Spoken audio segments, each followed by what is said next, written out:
తెలంగాణలో నేతల మధ్య మాటల తూటాలు పేలుతున్నాయి. బీజేపీ కాంగ్రెస్ నేతలు పోటాపోటీగా సవాల్ విసురుకుంటున్నారు. కాంగ్రెస్ 6 గ్యారంటీలు అమలు చేసినట్లయితే తాను పోటీ నుంచి తప్పుకుంటానని బీజేపీ ఎంపీ బండి సంజయ్ సవాల్ విసిరారు. దీనికి ధీటుగా కౌంటర్ ఇచ్చారు మంత్రి పొన్నం ప్రభాకర్. బీజేపీ ప్రభుత్వం 10 ఏళ్లలో ఇచ్చిన హామీలను అమలు చేసినట్లు బండి నిరూపిస్తే కరీంనగర్ పోటీ నుంచి తాము తప్పుకుంటామని ప్రతి సవాల్ విసిరారు. చెప్పడానికి ఏం లేదన్న వాళ్ళకి కేవలం ఇద్దరు రాత్రిపూట ఒక్కడితారు. కేసీఆర్ అనే నాణానికి బొమ్మ బొర్సు ఎవరు? కాంగ్రెస్ పార్టీ అభ్యర్థి, బీఆర్ఎస్ పార్టీ అభ్యర్థి.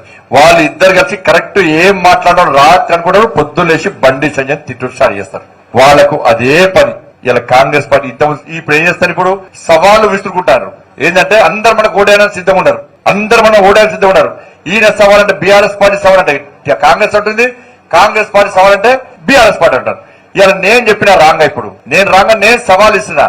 ఏమని చెప్పినా అంటే ఇలా కాంగ్రెస్ పార్టీ 6 గ్యారెంటీలు కొన్ని హామీలు 5 హామీలు అమలు చేస్తామని చెప్తున్నారు వాళ్ళు.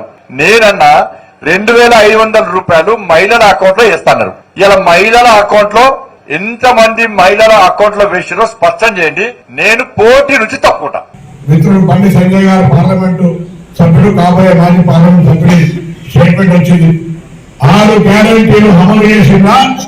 అమలు చేస్తే నేను పోటీ నుంచి చేసుకుంటాను. కొంచెం ఆలోచన చేయాలి.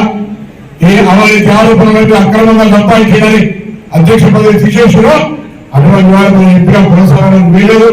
ఇస్తారని ఏ రైతులకు పెన్షన్ ఇచ్చింది, ఈ దేశంలో ఉన్నటువంటి ఆస్తులన్నీ తీసుకుపోయి ఆదాన్ని అమ్మాయికి ఎందుకు అప్పచెప్పింది, ఈ ప్రశ్నలకు సంబంధించి జవాబు చెప్పాలి.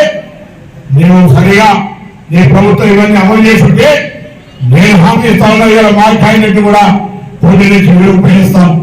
లేదా ఈ హామీలు అమలు చేయడానికి 3 సార్లు ఎమ్మెల్యే ఓడిపోయడానికి మీరు పోటీ నుంచి విడుదల చేస్తారని సమాజం